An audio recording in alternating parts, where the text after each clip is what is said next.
Wala nang ano pare ko palit tayo ng brake light ng Toyota Wigo. So buksan lang natin yung likod pare ko at saka tanggalin yung dalawang tornilyo dito. Lumero G's pare ko na ano, yabi gamitin natin dito. Ito na pare ko na tanggal na, so pinakababa yung palitin natin dito. Ito na pare ko, pagkatanggal ng tornilyo, i-twist lang natin to dyan. So ito yung ano, yung luma, sunog na, kaya pinalit ko na yung bago na nabili ko sa blade.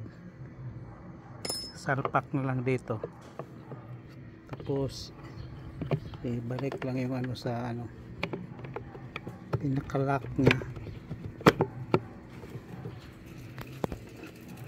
Ibalik lang yun sa ano, yung may git-git siya dito para mag-lock.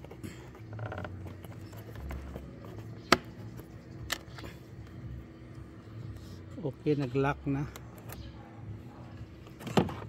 Tapos ibalik na natin.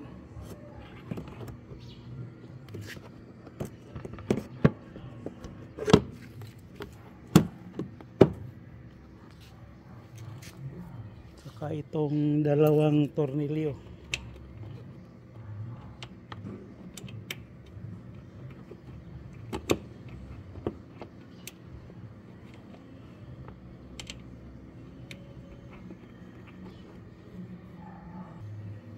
Itong dalawang tornilyo pare ko. So ito pare ko, sigurado lang mahigpit para di siya malaglag. Okay na. Tapos i-test natin kung umiilaw na ba yung brake light. So ayan pare ko, umiilaw na, successful. Thank you for watching.